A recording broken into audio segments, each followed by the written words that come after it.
الحمد لله والصلاة والسلام على رسول الله أما بعد فأعوذ بالله من الشيطان الرجيم بسم الله الرحمن الرحيم وَلَقَدْ وَصَّلْنَا لَهُمُ الْقَوْلَ لَعَلَّهُمْ يَتَذَكَّرُونَ الَّذِينَ آتَيْنَاهُمُ الْكِتَابَ مِنْ قَبْلِهِ هُمْ بِهِ يُؤْمِنُونَ۔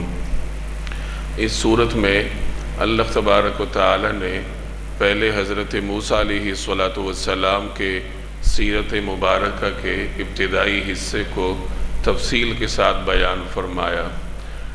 اس بیان کی تکمیل کے بعد اہل مکہ کو مخاطب کر کے عقیدہ رسالت سمجھایا گیا۔ اسلوب یہ اختیار کیا گیا کہ اہل مکہ کو بتایا گیا کہ حضرت موسیٰ علیہ السلام مصر میں تھے، مصر سے نکل کر مدین تشریف لے گئے تھے۔ یہ واقعات آپ لوگوں کو نبی کریم صلی اللہ علیہ وسلم سنا رہے ہیں، اور آپ جانتے ہیں کہ نبی کریم صلی اللہ علیہ وسلم تو اس زمانے میں نہیں تھے۔ مدین تو یہاں سے بہت دور ہے، مصر بھی بہت دور ہے۔ جب آپ صلی اللہ علیہ وسلم نے ان واقعات کا مشاہدہ نہیں فرمایا، وہ واقعات آپ کے زمانے مبارکہ سے بہت پہلے گزر چکے ہیں، اور اس کے باوجود آپ کو رسول اللہ صلی اللہ علیہ وسلم یہ واقعات سنا رہے ہیں، تو پھر آپ کو سمجھ جانا چاہیے کہ ان واقعات کے بیان کا ماخذ اللہ کی وحی ہے، کہ نبی کریم صلی اللہ علیہ وسلم کو اللہ نے یہ واقعات سنائے ہیں، اور اللہ تبارک و تعالی کے تعلیمات کی روشنی میں رسول اللہ صلی اللہ علیہ وسلم آپ لوگوں تک یہ واقعات پہنچا رہے ہیں۔ گویا کہ اس انداز سے اللہ تبارک و تعالی نے اہل مکہ کو عقیدہ رسالت سمجھایا۔ اس کے بعد اہل مکہ کے کچھ اعتراضات، ان کے جو کچھ سوالات تھے اس زمانے میں جو مختلف پروپیگنڈے کرتے تھے، تو اس کا ذکر ہوا۔ اب آج کے سبق میں اگلے جو 2-3 رکوع اس صورت کے باقی ہیں، ان میں بھی اہل مکہ کو مخاطب کر کے اللہ تبارک و تعالی تمام انسانوں کو کچھ بنیادی باتیں سمجھا رہا ہے۔ ایک تو عقیدہ توحید سمجھایا جائے گا، اسی طرح عقیدہ رسالت کے مختلف پہلو سمجھائے جائیں گے، اور ایک بہت اہم پہلو جو کہ خاص طور پر ہمارے اس زمانے کے ساتھ زیادہ متعلق ہے، وہ ہے مادیت کا پہلو۔ انسان مادیت میں ڈوب جاتا ہے، اور دولت کمانے میں ایسا منہمک ہو جاتا ہے، بلکہ آج کل ہو چکا ہے کہ اسے کسی چیز کی فکر نہیں رہتی۔ تو مال کمانے کی حیثیت کیا ہے، کس حد تک مال کمانا چاہیے، مال کے ساتھ کس درجے کی وابستگی انسان رکھ سکتا ہے، تو اس کا ذکر بھی اللہ تبارک و تعالی نے اگلی آنے والی آیات میں فرمایا ہے۔ وَلَقَدْ وَصَّلْنَا لَهُمُ الْقَوْلَ، اور واقعہ یہ ہے کہ ہم ان کے فائدے کے لیے ایک کے بعد ایک بات بھیجتے رہے ہیں، لَعَلَّهُمْ يَتَذَكَّرُونَ، تاکہ وہ متنبہ ہوں۔ وَصَّلْنَا لَهُمُ الْقَوْلَ، اس کا مطلب ہے ایک کے بعد ایک بات بھیجنا، یعنی مسلسل تعلیمات بھیجتے رہنا۔ ایسا نہ ہو کہ ایک دفعہ کوئی تعلیم بھیج دی اور اس کے بعد نہ بھیجی جائے، بلکہ ہدایات میں جو تسلسل ہے وہ اس سے مراد ہے۔ اللہ فرما رہا ہے کہ ہم ان کی طرف مسلسل ہدایات بھیجتے رہے ہیں۔ مسلسل ہدایات بھیجنے کے 2 مطلب ہو سکتے ہیں۔ ایک مطلب یہ ہو سکتا ہے کہ انسانوں کی طرف اللہ نے پہلے مختلف کتابیں بھیجی ہیں، تورات بھیجی ہے، زبور بھیجی ہے، انجیل بھیجی ہے، اور بہت سارے صحائف ہیں جو اللہ تبارک و تعالی انسانوں کی طرف بھیجتا رہا ہے، اور اب قرآن کریم بھیجا جا رہا ہے۔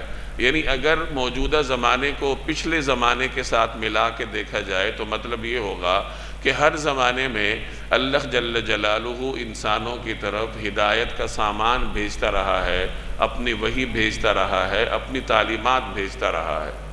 دوسرا مطلب یہ ہوگا کہ اگر صرف اسی امت کے زمانے کو دیکھا جائے تو مطلب یہ ہوگا کہ اللہ تبارک و تعالی ان کی طرف مسلسل آیات بھیج رہا ہے۔ اس زمانے میں قرآن کریم نازل ہو رہا تھا، جس وقت یہ سورۃ قصص نازل ہوئی ہے، آپ جانتے ہیں یہ مکی سورت ہے، اس وقت قرآن کریم کا نزول جاری تھا۔ قرآن کریم یک بارگی نازل نہیں ہوا، جیسے تورات کے بارے میں پچھلے درس میں آپ نے پڑھا تھا کہ موسیٰ علیہ السلام کو طور پر تشریف لے گئے، اللہ نے 40 تختیوں پر لکھی ہوئی تورات ایک ہی مرتبہ موسیٰ علیہ السلام کو عطا فرما دی۔ قرآن کریم کے بارے میں اللہ کی سنت مختلف رہی ہے، ایک ہی مرتبہ رسول اللہ صلی اللہ علیہ وسلم کو عطا نہیں فرمائی گئی، بلکہ وقتاً فوقتاً 23 برس کے عرصے میں قرآن کریم حضور علیہ السلام کے سینہ مبارکہ پر نازل ہوتا رہا ہے۔ تو مراد یہ ہوگا کہ ہم تو ان کی طرف ہدایات بھیجتے رہے ہیں، یعنی وقتاً فوقتاً ان کی طرف آیات ہم بھیجتے رہتے ہیں، اور مقصد کیا ہے؟ لعلہم یتذکرون، تاکہ وہ متنبہ ہوں۔ یہ وقتاً فوقتاً ہدایات کا آتے رہنا، یہ بھی اللہ تبارک و تعالیٰ کی نعمت ہے۔ اب قرآن کریم ہمارے پاس موجود ہے، کتاب کی شکل میں، ایک نسخے کی شکل میں، ہر جگہ دستیاب ہے۔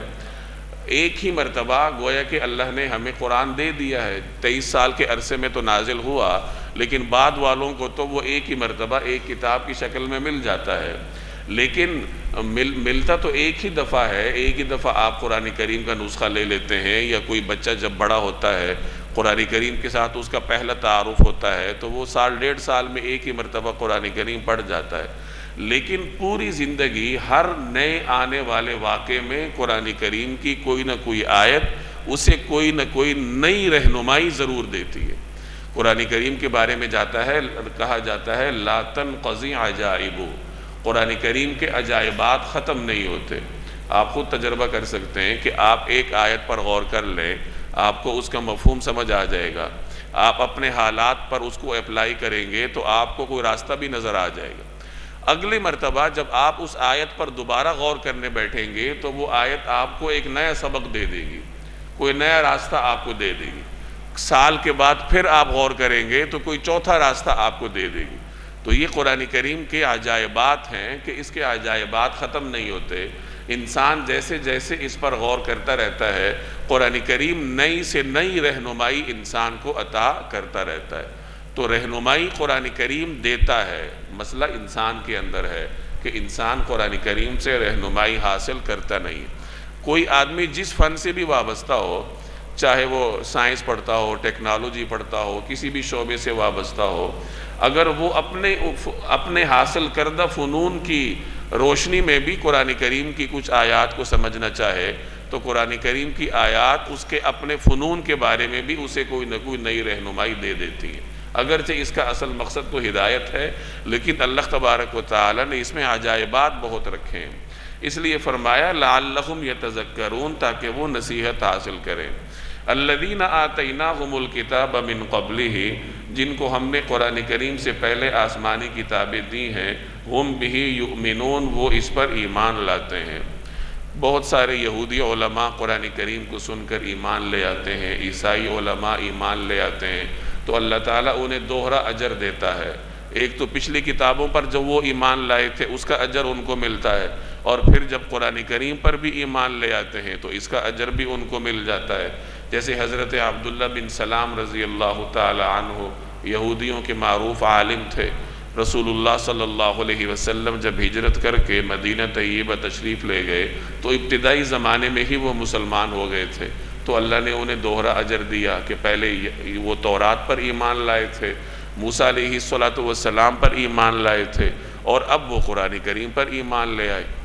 اسی طریقے سے عیسائیوں میں تمیم داری معروف صحابی ہیں، یہ پہلے عیسائی تھے، بعد میں اللہ تبارک و تعالی نے ایمان لانے کی توفیق عطا فرما دی۔ یہ تو مدنی زمانے کے دو واقعات میں نے آپ کو سنائے۔ یہ سورت چونکہ مکی ہے، مکی زمانے میں بھی ایسے واقعات ہوئے ہیں جب سابقہ اہل کتاب ایمان لائے ہوں۔ اس کی سب سے بڑی مثال ہجرت حبشہ ہے۔ ہجرت حبشہ مکی زمانے میں ہوئی تھی۔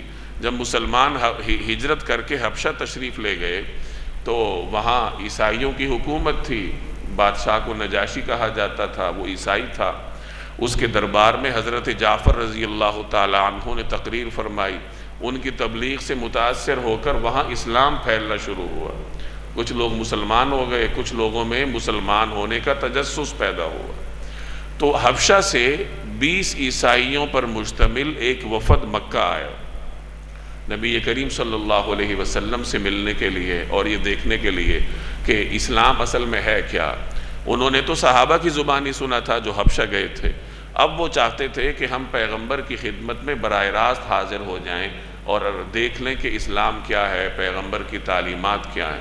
چنانچہ یہ 20 رکنی وفد مکہ مکرمہ آیا، آ کر نبی کریم صلی اللہ علیہ وسلم کی خدمت میں حاضر ہوا، آپ علیہ السلام کی مجلس میں بیٹھا، آپ کی تعلیمات سنی، اور اللہ نے ان کا سینہ اسلام کے لیے کھول دیا، چنانچہ وہ سب مسلمان ہو گئے۔ اب جب یہ لوگ مسلمان ہوئے تو اہل مکہ سے کہاں برداشت ہوتا تھا، ابو جہل آپے سے باہر ہو گیا، چنانچہ وہ اس وفد کے پاس آیا اور آ کر کہنے لگا کہ تم لوگوں کو تمہاری قوم والوں نے بھیجا تھا، یعنی تم حبشہ سے آئے ہو، تمہاری قوم والوں نے تمہیں بھیجا تھا، اور انہوں نے تمہیں اس لیے بھیجا تھا کہ جا کے تم دیکھو کہ یہ پیغمبر کیا ہیں، ان کی تعلیمات کیا ہیں۔ تو تمہیں تو چاہیے تھا کہ تم جا کے ان کو بتاتے کہ یہ کاہن ہے، یعنی ہماری زبان بولتے، یہ تم نے کیا حماقت کی ہے کہ تم ان پر ایمان لے آئے ہو، اور اس طریقے سے سخت باتیں کہنے لگا۔ حالانکہ یہ باہر سے تشریف لائے تھے، مہمان تھے، لیکن میں نے پچھلے درس میں آپ سے عرض کیا تھا کہ جب آدمی تعصب کے راستے پر چل پڑتا ہے تو پھر اس کی آنکھیں اندھی ہو جاتی ہیں۔ تو ابو جہل باوجود یہ کہ بڑا حکیم سمجھا جاتا تھا اور مہمان نوازی عربوں کا بنیادی وصف تھا، لیکن تعصب نے اندھا کر دیا، اور اس سے رہا نہ گیا کہ یہ مسلمان کیوں ہو گئے، ہم نہیں ہو رہے، یہ کیسے ہو گئے۔ تو اس نے سخت باتیں کہیں، اور وہ چونکہ نیک دل عیسائی تھے جو اب مسلمان ہو چکے تھے، تو انہوں نے ابو جہل سے کہا کہ ہم تمہارے ساتھ الجھنا نہیں چاہتے، تم سخت باتیں کہہ رہے ہو، ہم تمہیں کوئی جواب میں سخت بات نہیں کہنا چاہتے، تم اپنے عقیدے پہ رہو، ہمیں جو مناسب لگا ہم نے وہ عقیدہ اختیار کر لیا۔ تو مفسرین فرماتے ہیں کہ ان آیات میں ان عیسائیوں کی طرف اشارہ کیا جا رہا ہے کہ وہ پہلے عیسیٰ علیہ السلام کے دین پر تھے، تورات کو مانتے، انجیل کو مانتے تھے، تورات پر بھی ایمان رکھتے تھے۔ ظاہر ہے کہ جو بھی عیسائی ہوتے ہیں وہ تورات کو بھی مانتے ہیں، تو پہلے ان کتابوں کو مانتے تھے اور اب قرآن کریم کو بھی ماننے لگے ہیں، تو اللہ کی بارگاہ سے ان کو دوہرا اجر ملے گا۔ تو اسی کا ذکر ہے الذین آتیناہم الکتاب من قبلہ ہم بہ یؤمنون، جن کو ہم نے قرآن سے پہلے آسمانی کتابیں دی ہیں وہ اس پر ایمان لاتے ہیں۔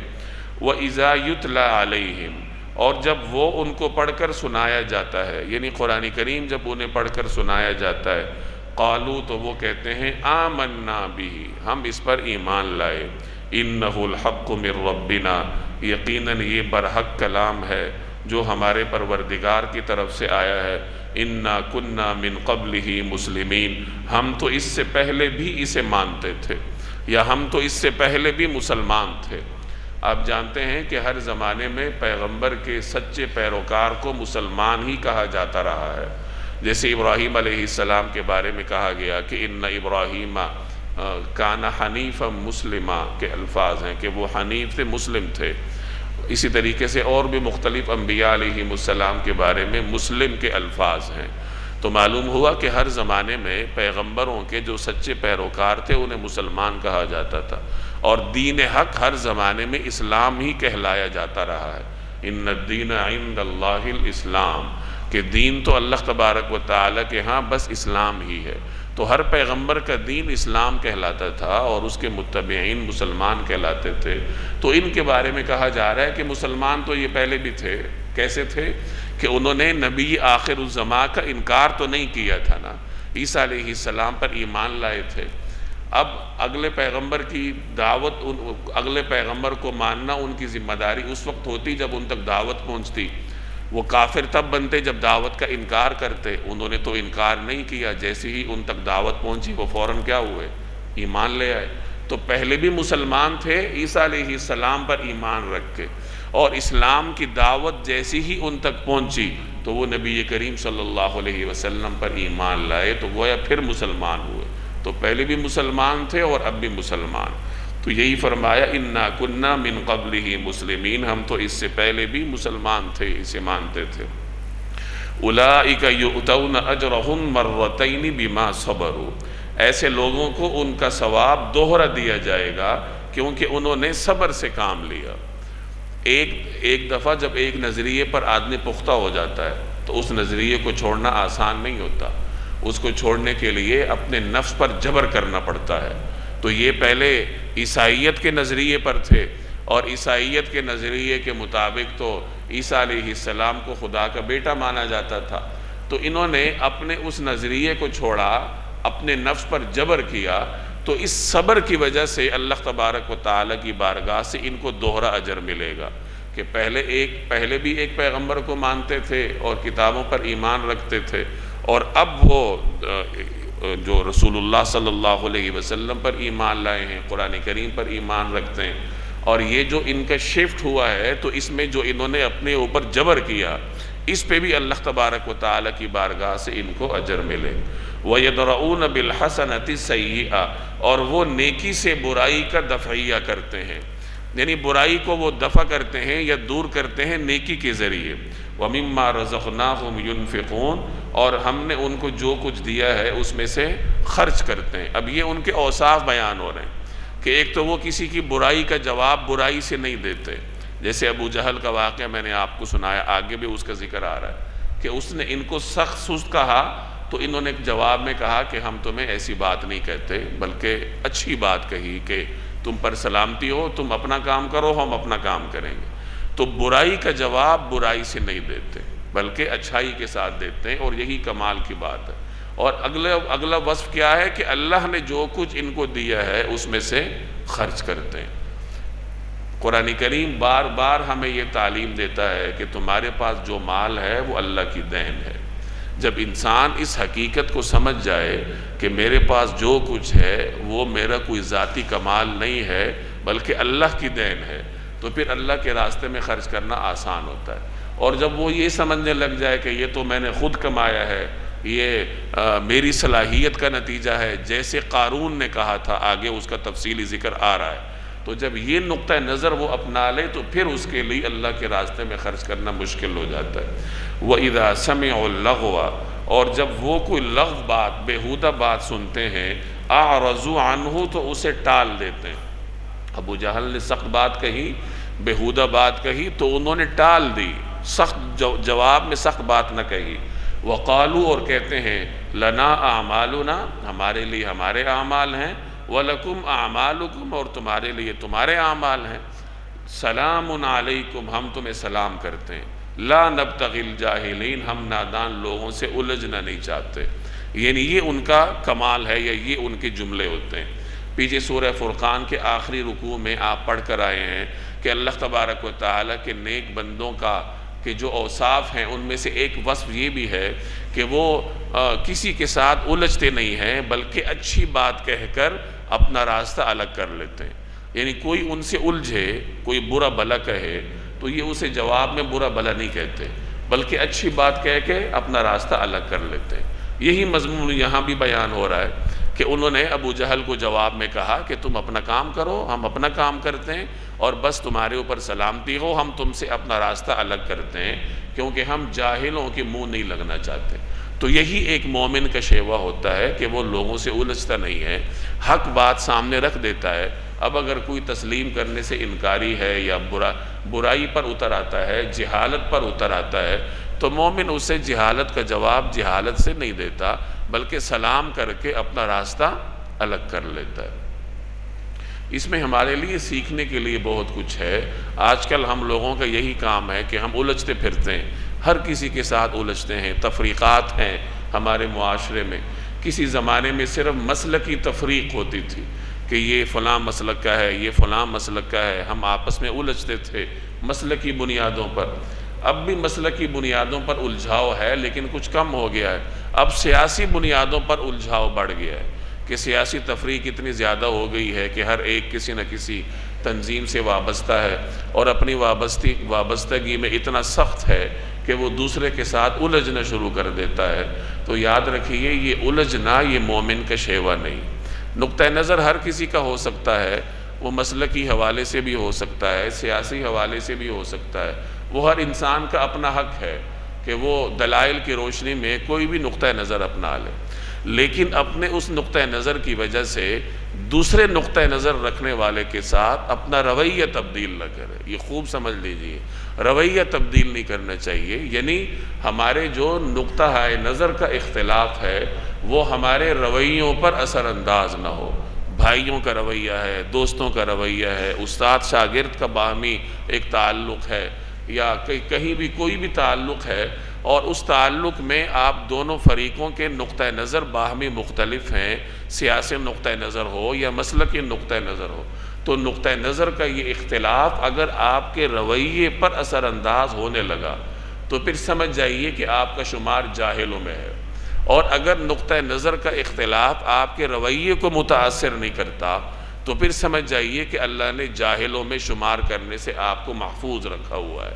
تو ہر ایک کو غور کرنا چاہیے، ہم میں سے ہر آدمی کے رویوں میں ترشی ہوتی ہے، ہم کسی کے ساتھ نقطہ نظر کے اختلاف کو برداشت نہیں کرتے۔ تو یاد رکھیے، جب اللہ نے انسان کا دماغ دوسرے انسان سے مختلف بنایا ہے، اس کی جو سوچ کی لہر ہے وہ مختلف بنائی ہے، تو ظاہر ہے کہ جب ایک آدمی سوچے گا دوسرا بھی سوچے گا، اپنے اپنے انداز سے سوچیں گے تو کہیں نہ کہیں تو اختلاف آئے گا نا۔ تو اس اختلاف کو برداشت کرنا یہ انسانیت کا تقاضا ہے، اور اس اختلاف کو رویوں پر اثر انداز نہ ہونے دینا یہی حکمت کا تقاضا ہے اور ہمارا امتحان ہے۔ إِنَّكَ لَا تَهْدِي مَنْ أَحْبَبْتَ وَلَكِنَّ اللَّهَ يَهْدِي مَنْ يَشَاءُ وَهُوَ أَعْلَمُ بِالْمُهْتَدِينَ۔ اب صورتحال یہ تھی کہ اہل مکہ جو رسول اللہ صلی اللہ علیہ وسلم کے قرابت دار تھے، ان میں سے بہت سارے مسلمان نہیں ہوئے تھے۔ ابو لہب جو آپ صلی اللہ علیہ وسلم کا چچا تھا اور بنو ہاشم کا بعد میں سربراہ بھی بنا جناب ابو طالب کے بعد، تو یہ اسلام کا شدید دشمن تھا۔ بنو ہاشم کا سربراہ ہوتے ہوئے بھی یہ اسلام کا بدترین دشمن رہا، اور بھی بنو ہاشم میں سے کافی ایسے حضرات تھے جو کہ ابھی تک دین میں داخل نہیں ہوئے تھے۔ بنو ہاشم کے علاوہ جو دیگر قبائل تھے وہ بھی رسول اللہ صلی اللہ علیہ وسلم کے قرابت دار تھے۔ اہل مکہ یہ جتنے بھی مختلف شاخیں تھیں، مختلف خاندان تھے، یہ سب آپس میں کسی نہ کسی رشتے میں جڑے ہوئے تھے، سلسلہ نسب سب کا ایک تھا، آباء و اجداد سب کے ایک تھے۔ تو باوجود یہ کہ رسول اللہ صلی اللہ علیہ وسلم کے قرابت دار ہیں، عزیز ہیں، لیکن یہ مسلمان ہو نہیں رہے، اور حبشہ سے آنے والا وفد مسلمان ہو گیا ہے، یا دیگر جو پردیسی ہیں وہ آتے ہیں اور مسلمان ہو جاتے ہیں۔ تو اس آیت میں اس حقیقت کو بیان کیا جا رہا ہے کہ دلوں کو تبدیل کرنا یہ اللہ تبارک و تعالیٰ کے قبضہ قدرت میں ہے۔ پیغمبر کا کام پہنچا دینا ہوتا ہے، اور پیغمبر اپنا کام کر لیتے ہیں، اپنے کام کی تکمیل فرما لیتے ہیں۔ اب آگے دل تبدیل کرنا یہ پیغمبر کی ذمہ داری نہیں ہے۔ اس میں ایک اعتبار سے رسول اللہ صلی اللہ علیہ وسلم کے لیے تسلی بھی ہے کہ آپ اپنے قلب اطہر پر بوجھ محسوس کرتے تھے کہ یہ لوگ کیوں نہیں مسلمان ہو رہے، تو اس پر پھر آپ کو بتایا گیا کہ اگر یہ مسلمان نہیں بھی ہو رہے تو ان کا مسلمان کرنا یہ آپ کے دائرہ اختیار میں ہے ہی نہیں۔ آپ کا کام پہنچانا ہے اور آپ حسن و خوبی کے ساتھ پہنچا رہے ہیں۔ إِنَّكَ لَا تَهْدِي مَنْ أَحْبَبْتَ، حقیقت یہ ہے کہ اے پیغمبر کہ آپ جس کو خود چاہیں ہدایت تک نہیں پہنچا سکتے، آپ ان کو ہدایت پہنچا سکتے ہیں، پیغام پہنچا سکتے ہیں۔ اب ان کو ہدایت نصیب ہونا، ہدایت تک، منزل تک ان کو لے کر جانا، یہ پیغمبر کا کام نہیں ہوتا۔ پیغمبر منزل دکھا دیتا ہے، اور آگے منزل تک پہنچانا اللہ تبارک و تعالیٰ کا دائرہ اختیار ہے۔ وَلَكِنَّ اللَّهَ يَهْدِي مَن يَشَاءُ، بلکہ اللہ جس کو چاہتا ہے ہدایت تک پہنچا دیتا ہے، کیونکہ دل اللہ کے ہاتھ میں ہوتے ہیں۔ وَهُوَ أَعْلَمُ بِالْمُهْتَدِينَ، اور ہدایت قبول کرنے والوں کو وہی خوب جانتا ہے۔ اللہ کی مشیت ہو تو دور دراز سے آنے والا بھی مسلمان ہو جاتا ہے۔ 1400 برس بعد آنے والا آدمی بھی نبی کریم صلی اللہ علیہ وسلم پر مضبوط ایمان رکھتا ہے اور آپ کے عشق میں سر سے لے کر پاؤں تک سرشار ہوتا ہے، لیکن اللہ کی مشیت نہ ہو تو دن رات آپ کو دیکھنے والا، آپ کی سچائی دیکھنے والا، آپ کے چہرے انور کو دیکھنے والا، آپ کے معجزاتی کردار کو دیکھنے والا بھی مسلمان نہیں ہوتا۔ تو یہ اللہ تبارک و تعالیٰ کی تقسیم ہے، اللہ کی مشیت ہے، اللہ جس کو چاہتا ہے ہدایت کی توفیق دے دیتا ہے۔ وقالوا، اور یہ کہتے ہیں، ان نتبع الہدی معک، اگر ہم آپ کے ساتھ ہدایت کی پیروی کریں، نتخطف من ارضنا، تو ہمیں اپنی زمین سے کوئی اچک کر لے جائے گا۔ اب یہاں اہل مکہ کے ایک اور سوال کو ذکر کیا جا رہا ہے میں تھوڑا سا اس کا پس منظر عرض کیے دیتا ہوں۔ قریش مکہ بنیادی طور پر تاجر تھے۔ یہ لوگ کوئی کھیتی باڑی تو کرتے نہیں تھے، باغبانی بھی نہیں کرتے تھے، کر بھی نہیں سکتے تھے، کیونکہ مکہ مکرمہ کی زمین زرخیز نہیں تھی، چٹیل اور سنگلاخ چٹانیں تھیں وہاں پہ، جہاں کوئی کاشتکاری نہیں ہو سکتی، باغبانی نہیں ہو سکتی۔ تو یہ تاجر تھے، اور تجارت بھی ان کی کوئی معمولی نہیں تھی کہ صرف مکہ کے اندر ہو، یا صرف حجاز کے اندر ہو، یا صرف عرب کے اندر ہو۔ بین الاقوامی تجارت کرتے تھے، مختلف ممالک کے ساتھ ان کی تجارت ہوتی تھی۔ یہ شام جاتے تھے، یعنی رومی سلطنت میں جاتے تھے، اسی طریقے سے یمن جایا کرتے تھے۔ ایک تو خود جاتے تھے، اور اگلے نمبر پر یہ مختلف براعظموں کے درمیان تجارت کا سبب بنے ہوئے تھے۔ ایک زمانے میں عالمی حالات تبدیل ہونے سے کچھ ایسے حالات پیدا ہوئے کہ ہندوستان اور چین کا شام وغیرہ کے ساتھ جو تجارتی روابط تھے تو وہ مکہ مکرمہ کے ذریعے ہوتے تھے۔ مکہ مکرمہ گویا بین الاقوامی تجارتی منڈی بنی ہوئی تھی۔ عرب تاجروں کے ذریعے ہندوستان کا مال شام جاتا تھا، اور شام کا جو مال تھا وہ ہندوستان، چین اور ان خطوں کی طرف آیا کرتا تھا۔ تو تجارت میں اہل مکہ کو بالادستی حاصل تھی۔ مکہ سے لے کر شام تک جو تجارتی روٹ جاتا تھا، اس کے کنارے پر جو مختلف قبائل آباد تھے وہ سب بت پرست تھے، بت پرستی کا ماحول تھا۔ آپس میں وہ لڑتے رہتے تھے، ایک دوسرے سے تجارتی ٹیکس بھی لیتے تھے، لیکن قریش سے وہ ٹیکس نہیں لیتے تھے۔ وہ سمجھتے تھے کہ یہ تو حرم کے مجاور ہیں، یعنی ان کو مذہبی طور پر بالادستی حاصل تھی۔ اب قریش نے یہ سوچا کہ اگر ہم اسلام قبول کر لیں اور اللہ کو ایک ماننے لگ جائیں، شرک ہم چھوڑ دیں، تو اس کا سب سے پہلا نقصان تو ہمیں یہ کرنا پڑے گا کہ ہماری تجارتی بالادستی ختم ہو جائے گی، کیونکہ جن اقوام پر یہ جو راستے میں تجارتی روٹ پر مختلف قبائل ہیں یا ادھر ادھر جو بھی قومیں ہیں جو ہماری تجارتی بالادستی کو مانتے ہیں، تو وہ تو سب مشرک ہیں اور ہمارا احترام کرتے ہیں کہ ہم بھی ان کی طرح مشرک ہیں۔ لیکن اگر ہم موحد بن جائیں تو پھر ہماری تجارتی چودراہٹ وہ کیا ہو جائے گی؟ ختم ہو جائے گی۔ اور پھر اسلام کی تعلیمات بھی ایسی تھی جن کو قبول کرنا ان کے لیے ممکن نہیں تھا۔ اسلام دینے کا حکم دیتا تھا اور وہ صرف لینے کو جانتے تھے، جمع کرنے کو جانتے تھے۔ تو انہوں نے یہ کہنا شروع کر دیا کہ اگر ہم مسلمان ہو جائیں، اسلام قبول کر لیں، تو پھر تو تجارتی بالادستی ختم ہو جائے گی۔ یہ جو ارد گرد کے قبائل ہیں یہ تو ہمیں اچک کے لے جائیں گے، یہ تو ہماری چودراہٹ ختم کر دیں گے، یہ جو آج ہمیں ایک بالادستی حاصل ہے یہ ختم ہو جائے گی۔ تو اس پر قرآن کریم نے ان کو سمجھایا کہ دیکھو، یہ جو تمہیں موجودہ حیثیت حاصل ہے کہ تم حرم میں رہتے ہو، اور اس خطے کو اللہ تبارک و تعالی نے ابراہیم علیہ السلام کے زمانے سے ایک حرمت عطا کی تھی۔ ابراہیم علیہ السلام کے زمانے سے ہی مکہ مکرمہ اور ایک مخصوص جو دائرہ ہے جسے ہم حدود حرم کہتے ہیں، تو یہاں کے احکامات زمین کے دیگر خطوں سے مختلف تھے، اور سارے عرب ان احکامات کو ابراہیم علیہ السلام کے زمانے سے تسلیم کرتے تھے۔ تو اللہ فرما رہا ہے کہ یہ جو تم حرم میں رہتے ہو اور تمہیں حرمت حاصل ہے، تو یہ تمہیں کس نے دی ہے؟ اللہ نے دی ہے نا۔ تو جب اللہ نے تمہیں حرم کا باسی بنایا ہے تو پھر تم کیسے یہ تصور کر سکتے ہو کہ اگر تم اسلام قبول کر لو اللہ کے حکم پر تو تمہارا امن ختم ہو جائے گا؟ امن تو تمہیں اللہ نے دیا ہے، اور اب جب اللہ کے کہنے پر تم دین میں داخل ہو جاؤ گے تو تمہارا امن ختم ہونے کی بجائے مزید بڑھ جائے گا۔ اسی طریقے سے تم مکہ میں آرام سے بیٹھے ہو، ہر طرف سے تمہارے پاس رزق آ رہا ہے، تجارت آ رہی ہے، سودے آ رہے ہیں مختلف ممالک کے، تو یہ جو تمہیں مرکزیت عطا ہوئی ہے، تو یہ مرکزیت تمہیں کس نے دی ہے؟ اللہ نے دی ہے نا۔ تو جس رب نے تمہیں مرکزیت دی ہے، تجارتی طور پر تمہیں بالادستی عطا کی ہے، تو وہ رب تمہیں دین میں داخل ہونے کے بعد بھوکا نہیں مارے گا، تمہیں بدامنی کا شکار نہیں کرے گا، بلکہ تمہارے امن میں مزید اضافہ ہو جائے گا۔ تو یہ ان کے ذہن کی ایک بات تھی، ان کا ایک سوال تھا، اور قرآن کریم اس پر ان کو آگے خطاب کر رہا ہے۔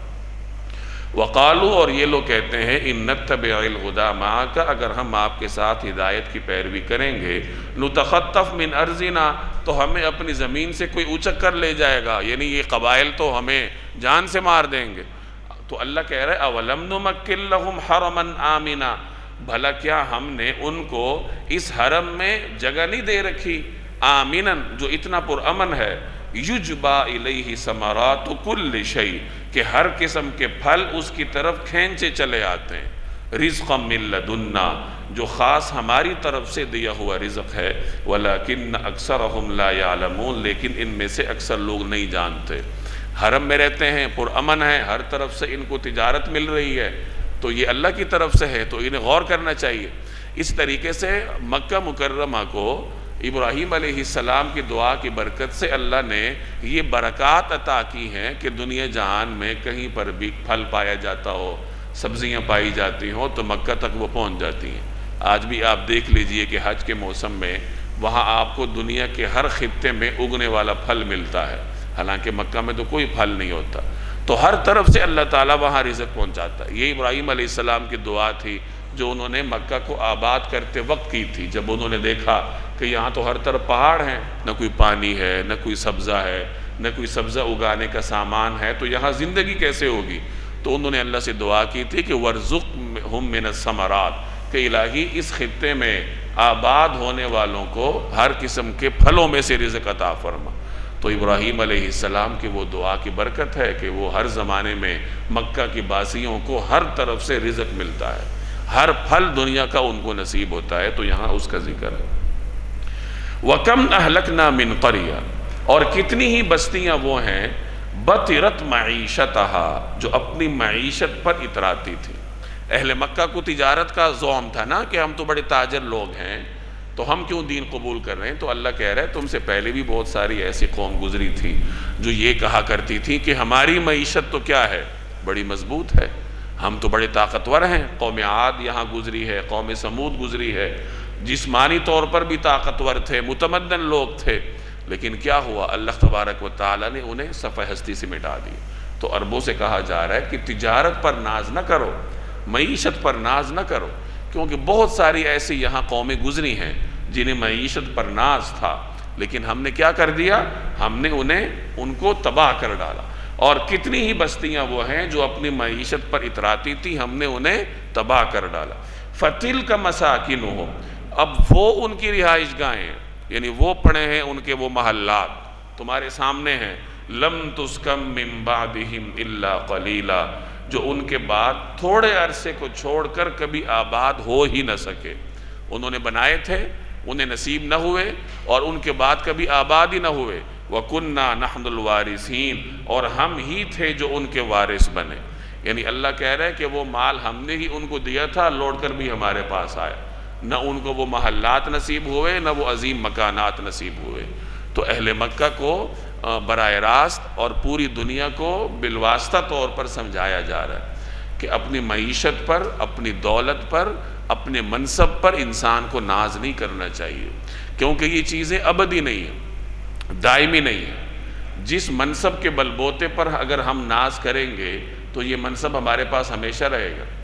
صحت انسان کا ہمیشہ ساتھ نہیں دیتی، دنیا کی کوئی چیز انسان کا ہمیشہ ساتھ نہیں دیتی، تو جو چیزیں ہمیشہ ساتھ نہیں دے سکتی تو ان پر انسان تکیہ کیسے کر سکتا ہے، ان پر ناز کیسے کر سکتا ہے؟ تو یہی بات یہاں سمجھائی جا رہی ہے۔ وَمَا كَانَ رَبُّكَ مُهْلِكَ الْقُرَىٰ اور تمہارا پروردگار ایسا نہیں ہے کہ وہ بستیوں کو ہلاک کرے، حَتَّى يَبْعَثَ فِي أُمِّهَا رَسُولًا جب تک اس بستیوں کے مرکزی مقام پر کسی رسول کو نہ بھیجے، یتلو علیہم آیاتنا جو ان کو ہماری آیات پڑھ کر سنائے، وما کننا مہلک القری الا واہلھا ظالمون اور ہم بستیوں کو اس وقت تک ہلاک کرنے والے نہیں جب تک ان کے باشندے ظالم نہ بن جائیں۔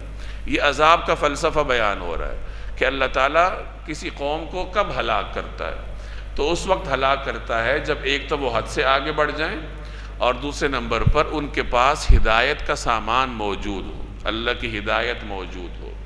تو پچھلی جتنی بھی بستیاں تھیں اللہ جل جلالہ نے ان کی طرف کوئی پیغمبر بھیجا، جیسے قوم عاد کی طرف ہود علیہ السلام گئے، قوم سمود کی طرف صالح علیہ السلام گئے، اردن کی طرف حضرت لوط علیہ السلام گئے، مدین کی طرف شعیب علیہ السلام گئے۔ ان خطوں میں یہ پیغمبر مبعوث ہوئے، اور جب ان خطوں کے رہنے والوں نے پیغمبر کی بات کو نہ مانا، ظلم کیا، اب وہ ظالم بھی بنے اور ان تک ہدایت بھی پہنچ چکی تھی، تو جب 2 شرطیں پوری ہوئیں اللہ نے ہلاک کر دیا۔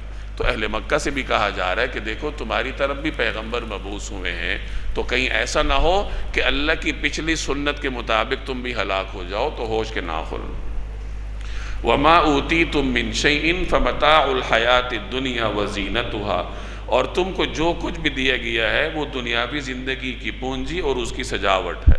وَمَا عِندَ اللَّهِ خَيْرٌ وَأَبْقَىٰ، اور جو کچھ اللہ کے پاس ہے وہ کہیں زیادہ بہتر اور کہیں زیادہ پائیدار ہے۔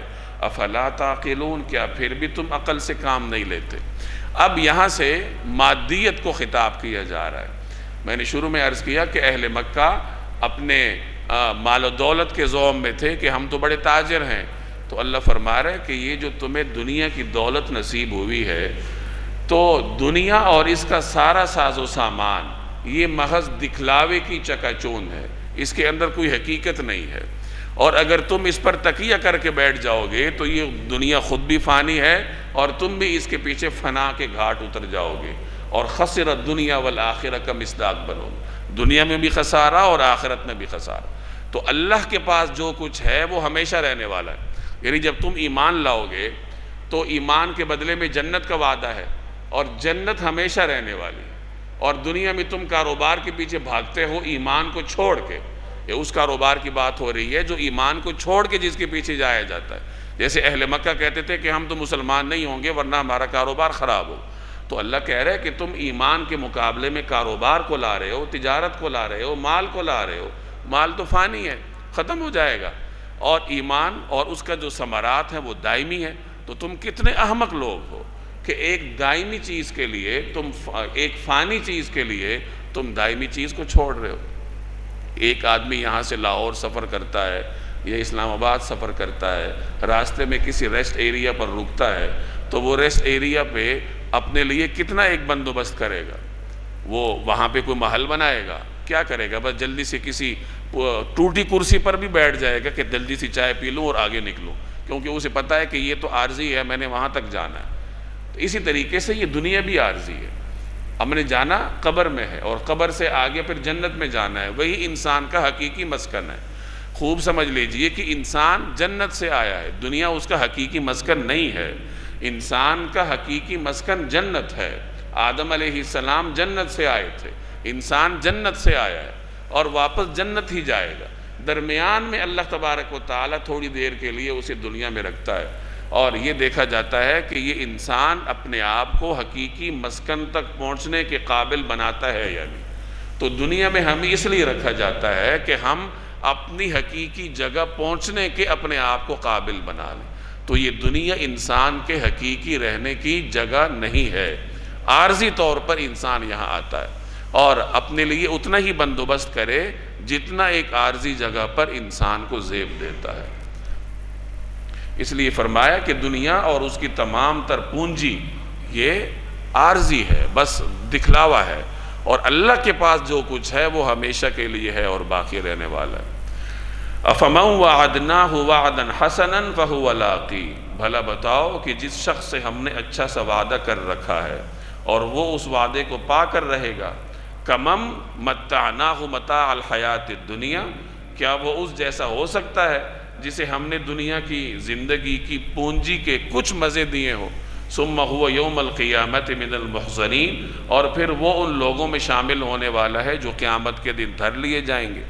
اب یہاں دو لوگوں کا تقابل کر کے سمجھایا جا رہا ہے، اس آیت میں بھی وہی پچھلا مضمون بیان ہو رہا ہے کہ انسان کو سمجھایا جا رہا ہے کہ دنیا کی حقیقت کیا ہے اور آخرت کیا ہے۔ تو مثال دی جا رہی ہے کہ دو لوگ تمہارے سامنے ہیں، ایک وہ آدمی ہے جو اللہ جل جلالہ کی مرضی کے مطابق زندگی بسر کرتا ہے، اور اللہ نے اس سے وعدہ کیا ہے کہ میں تمہیں جنت دوں گا، اور اس کو جنت مل بھی جاتی ہے۔ تو ایک آدمی تو یہ ہوا جو اللہ کی اطاعت کرتا ہے اور جنت حاصل کر لیتا ہے، دائمی مزہ حاصل کر لیتا ہے۔ دوسری طرف وہ آدمی ہے کہ جو دنیا کا تھوڑا سا مزہ چکھ لیتا ہے اور اس کے پیچھے اللہ کو بھول جاتا ہے، اور آخرت میں ہمیشہ کی رسوائی وہ حاصل کر لیتا ہے۔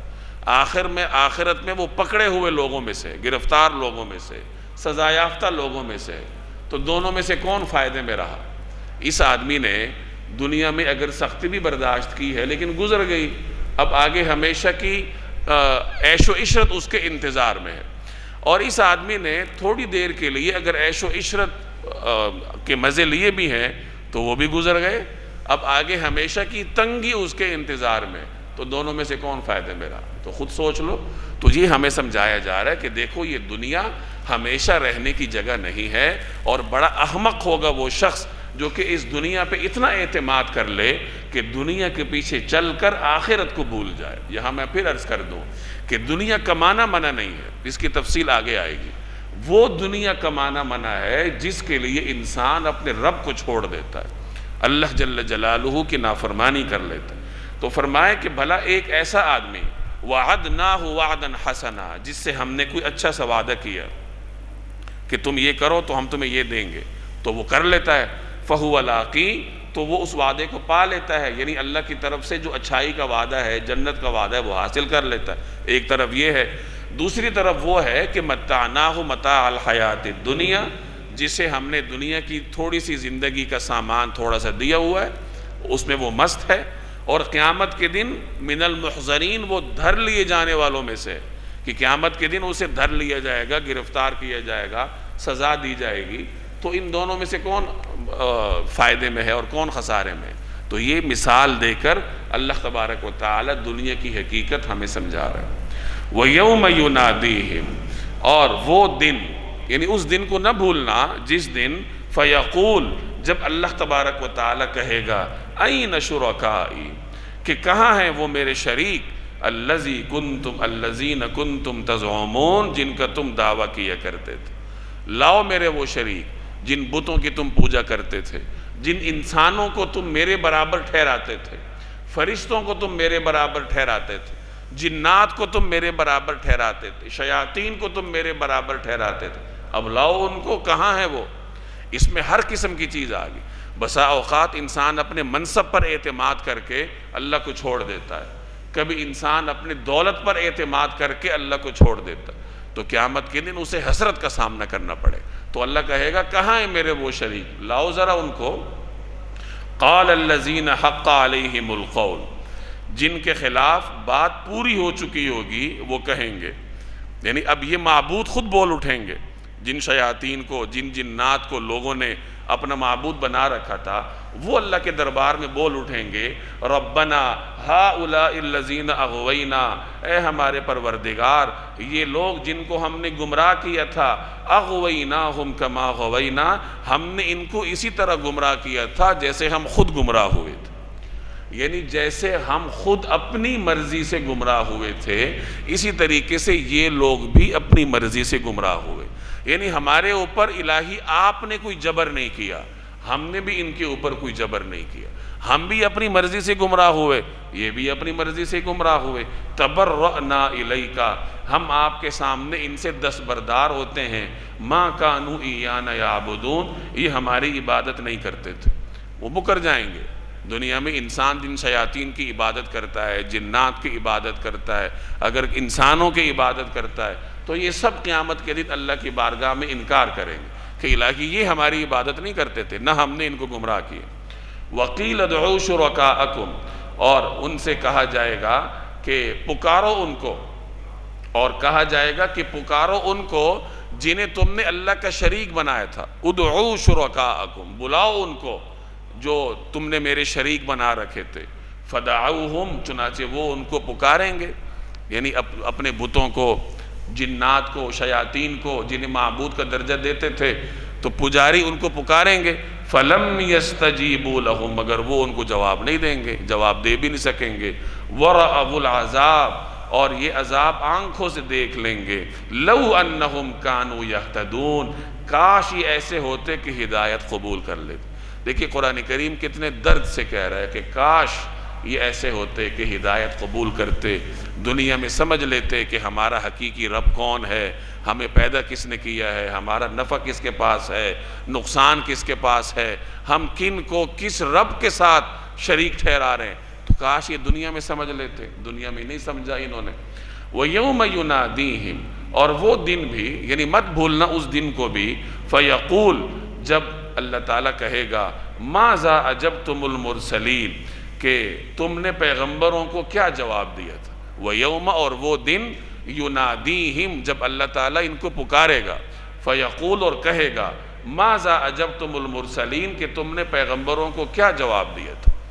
یعنی پیغمبروں نے ہم تک اللہ کا پیغام پہنچایا تھا، ہماری ذمہ داری ہے، پیغمبروں کا ہم پہ حق ہے کہ ہم لبیک کہیں. تو ہم سے اس ذمہ داری کے بارے میں پوچھا جائے گا کہ بتاؤ تم نے پیغمبروں کے جواب میں کیا کہا تھا. فَعَمِيَتْ عَلَيْهِمُ الْأَنْبَاءُ، اس پر ساری باتیں اس دن بے نشان ہو چکی ہوں گی. فَعَمِيَتْ عَلَيْهِمُ الْأَنْبَاءُ يَوْمَئِذٍ، اس دن ساری خبریں، ساری باتیں اندھی ہو جائیں گی، بے نشان ہو جائیں گی. فَهُمْ لَا يَتَسَاءَلُونَ، چنانچہ وہ آپس میں ایک دوسرے سے کچھ پوچھ بھی نہیں سکیں گے. یعنی اتنا روب ہوگا، اتنا دبدبہ ہوگا کہ ان سے کوئی بات بن بھی نہیں پڑے گی. اللہ کی طرف سے سوال ہوگا، یہ جواب میں کچھ نہیں کہہ سکیں گے، آپس میں ایک دوسرے سے مشورہ بھی نہیں کر پائیں گے. اب دیکھ لیں دنیا میں کتنا کر و فر ہے نافرمانوں کا، ناعاقبت اندیشوں کا، کتنا روب دبدبہ ہے. لیکن قیامت کے دن اللہ جل جلالہ کی بارگاہ میں ان کی زبان سے جملہ نہیں نکلے گا، ایک دوسرے کے ساتھ بات بھی نہیں کر سکیں گے، مشورہ بھی نہیں کر سکیں گے. یہ قیامت کے حالات ہیں جو اللہ تعالیٰ کھول کھول کر ہمارے سامنے بیان کر، اس لیے کہ ہم اسی دنیا میں ہوش کے ناخن لے لیں اور سمجھ جائیں. یہ تو ان لوگوں کی بات تھی جو کہ نافرمان ہیں. اب آگے نیکوکاروں کی بات ہے. فَأَمَّا مَنْ تَابَ وَآمَنَ، البتہ جن لوگوں نے توبہ کر لی، ایمان لے آئے، وَعَمِلَ صَالِحًا، اور نیک عمل کیے، فَعَسَىٰ أَن يَكُونَ مِنَ الْمُفْلِحِينَ، تو پوری امید ہے کہ وہ ان لوگوں میں شامل ہوں گے جنہیں فلاح حاصل ہوگی. یعنی جو لوگ نیک ہیں، نیک عمل کرتے ہیں، صرف زبان کے مومن نہیں ہیں بلکہ ان کا ایمان انہیں مسجد بھی لے کے جاتا ہے، نیک عمل بھی ان سے کرواتا ہے، ان کا ایمان انہیں دھوکے سے بھی بچاتا ہے، ان کا ایمان انہیں فراڈ سے بھی بچاتا ہے، جھوٹ سے بھی بچاتا ہے. تو جو لوگ مومن بھی ہیں اور نیک عمل بھی کرتے ہیں، یعنی ان کا کردار ان کے ایمان کی گواہی بھی دیتا ہے، تو ایسے لوگ قیامت کے دن کامیاب ہوں گے. خوب یاد رکھیے کہ کردار کو ایمان کی گواہی دینے والا ہونا چاہیے. ایسا نہ ہو کہ میں ہوں تو صاحب ایمان لیکن سازشیں کرتا پھرتا ہوں، چاہے گھر میں ہوں یا دکان میں ہوں یا کہیں پر ہوں، چغلیاں کرتا ہوں، سازشیں کرتا ہوں، ایک دوسرے کی ٹانگیں کھینچتا ہوں. تو اس کا مطلب یہ ہے کہ میرا کردار میرے ایمان کی گواہی نہیں دیتا. تو کردار اور ایمان میں مطابقت ہونی چاہیے. اس کو کہتے ہیں کہ ایمان اور عمل صالح.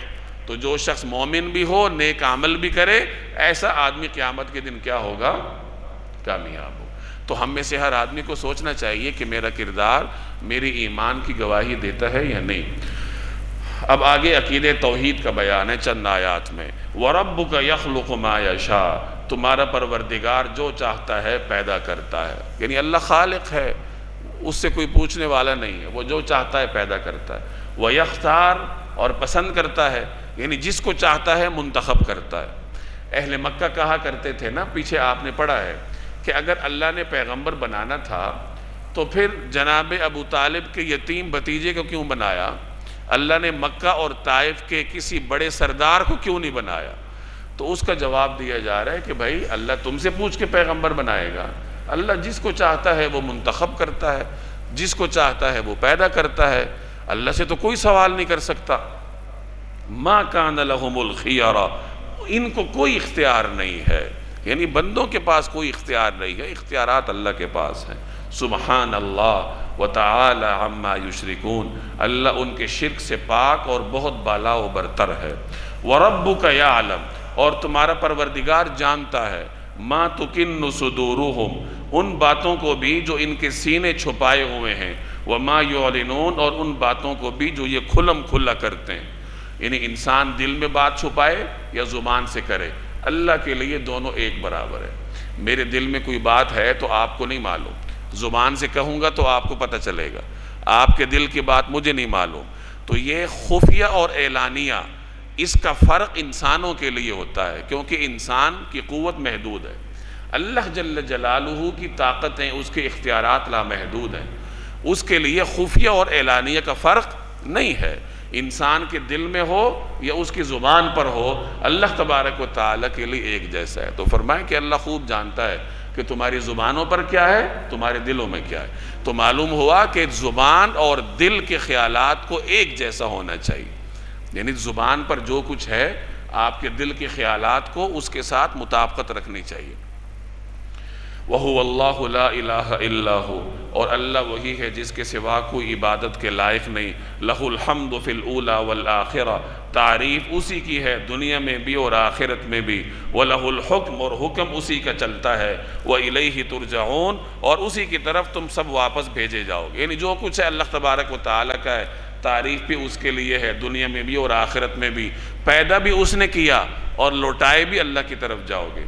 قل، آپ کہہ دیجئے، ارأیتم، بھلا یہ بتلاؤ، ان جعل اللہ علیکم اللیل سرمدا، کہ اگر اللہ تم پر رات کو ہمیشہ کے لیے مسلط کر دے، الی یوم القیامہ، قیامت کے دن تک، من الہ غیر اللہ، تو اللہ کے سوا کون سا معبود ہے، یأتیکم بضیاء، جو تمہارے پاس روشنی لے کر آئے، افلا تسمعون، بھلا تم سنتے نہیں ہو۔ اللہ نے انسان کو دن دیا ہے کام کرنے کے لیے، رات دی ہے آرام کرنے کے لیے، اور توازن رکھا ہے کہ دن ایک خاص دورانیے کے لیے ہوتا ہے، پھر وہ رخصت ہو جاتا ہے، رات آ جاتی ہے۔ اب اللہ یہاں اپنی قدرت کا احساس دلا رہا ہے کہ ذرا ان سے پوچھو کہ اگر ہمیشہ دن ہی ہوتا کائنات میں، رات آتی نہ، تو بتاؤ تم آرام کہاں سے کرتے؟ تمہارے پاس رات کون لے کر آتا؟ یا اگر اس کا الٹ ہو جاتا کہ ہمیشہ رات ہوتی، تو بتاؤ تمہارے پاس دن کون لے کر آتا؟ تو یہ دن اور رات کا جو الٹ پھیر ہے وہ کرنے والا کون ہے؟ اللہ تعالیٰ ہے، تو تم سمجھتے کیوں نہیں؟ تو یہاں یہ بتایا کہ اگر تم پر رات مسلط کر دی جاتی تو تمہارے پاس روشنی کون لے کر آتا؟ قل، آپ کہہ دیجیے، ارأیتم، ذرا یہ بتلاؤ، ان جعل اللہ علیکم النہار سرمدا الی یوم القیامہ، اگر اللہ تعالیٰ تم پر دن کو ہمیشہ کے لیے قیامت کے دن تک مسلط کر دے، یعنی ہمیشہ دن ہی ہو، رات آئے ہی نہ، من الہ غیر اللہ، کون ہے اللہ کے سوا معبود، یأتیکم بلیل، جو تمہیں وہ رات لا کر دے، تسکنون فی، جس میں تم سکون حاصل کرو، کون تمہیں رات لا کر دے گا؟ افلا تبصرون، کیا تمہیں کچھ سجائی نہیں دیتا؟ تم ان نشانیوں کو دیکھ کر اللہ جل جلالہ کی معرفت کیوں نہیں حاصل کرتے؟ وَمِن رَحْمَتِهِ، یہ تو اسی کی رحمت ہے، جَعَلَ لَكُمُ اللَّيْلَ وَالنَّهَارَ، کہ اس نے تمہارے لیے رات بھی بنائی ہے اور دن بھی، لِتَسْكُنُوا فِيهِ، تاکہ تم اس میں سکون حاصل کرو، یعنی رات میں، وَلِتَبْتَغُوا مِن فَضْلِهِ، اور اس میں اللہ کا فضل تلاش کرو، یعنی دن میں، کہ دن میں تم روزی تلاش کرو، اللہ کا فضل، وَلَعَلَّكُمْ تَشْكُرُونَ، اور تاکہ تم شکر ادا کرو، وَيَوْمَ يُنَادِيهِمْ، اور وہ دن نہ بھولو جب وہ پکارے گا، فَيَقُولُ، اور کہے گا، أَيْنَ شُرَكَائِي، کہ کہاں ہیں میرے وہ شریک، الَّذِي كُنْتُمْ تَزْعُمُونَ، جن کا تم دعویٰ کیا کرتے تھے۔ یہ دوبارہ اب یہ سوال دہرایا جا رہا ہے اہمیت کی وجہ سے، کہ قیامت کے دن اللہ سوال کرے گا کہ لاؤ وہ لوگ جنہیں تم میرے ساتھ شریک کرتے تھے، اور ہوگا کیا؟ وَنَزَعْنَا مِن كُلِّ أُمَّةٍ شَهِيدًا، اور ہم ہر امت میں سے ایک گواہی دینے والا نکال لائیں گے۔ فَقُلْنَا، پھر کہیں گے، ہاتوا برہانکم، لاؤ اپنی کوئی دلیل، فعلموا، اس وقت ان کو پتہ چل جائے گا، ان الحق للہ، کہ سچی بات اللہ ہی کی تھی، وَضَلَّ عَنْهُمْ مَا كَانُوا يَفْتَرُونَ، اور وہ ساری باتیں جو انہوں نے گھڑ رکھی تھی سب گم ہو کر رہ جائیں گے۔ فرمایا کہ قیامت کے دن ہم ہر امت میں سے ایک گواہ لائیں گے۔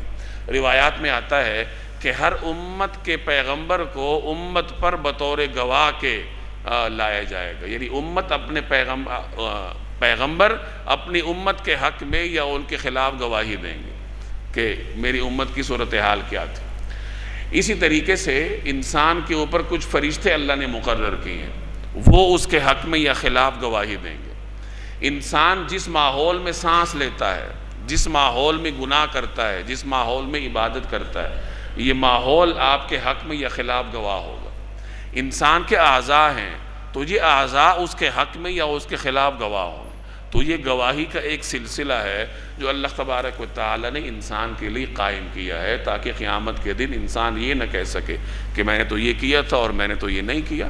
اس کے سارے اعمال اس کے سامنے ہوں گے، اس کے اعضاء بولیں گے، الیوم نختم علی افواہہم وتکلمنا ایدیہم، ہم ان کے منہ پر مہر لگا دیں گے، زبان نہیں بولے گی، ہاتھ بولیں گے، پاؤں بولیں گے، آپ کے اعضاء بولیں گے، یہ زمین بولے گی، یہ جو ہمارا ماحول ہے گرد و پیش ہے یہ بولے گا۔ تو اس لیے کوشش کرنی چاہیے کہ انسان زیادہ سے زیادہ نیکیاں مختلف مقامات پر کرے، تاکہ یہ مختلف مقامات اس کے لیے اللہ کی بارگاہ میں گواہ بنے۔ میں اکثر اپنے حفاظ بچوں سے درخواست کیا کرتا ہوں کہ چلتے پھرتے قرآن کریم پڑھنے کا معمول بناؤ۔ گھر سے مسجد آتے ہیں یا مسجد سے گھر جاتے ہیں تو راستے میں چلتے پھرتے قرآن کریم کی تلاوت کرنی چاہیے یا ذکر کرنا چاہیے۔ اس سے کیا فائدہ ہوگا کہ جہاں تک آپ جا رہے ہیں اور ذکر کرتے جا رہے ہیں، تلاوت کرتے جا رہے ہیں، تو یہ پورا ماحول قیامت کے دن اللہ کی بارگاہ میں آپ کے حق میں گواہ بنے گا۔ تو ماحول کو اپنے حق میں گواہ بنانے کی باقاعدہ فکر کرنی چاہیے۔ ان قارون کان من قوم موسیٰ، قارون موسیٰ علیہ السلام کی قوم کا ایک شخص تھا۔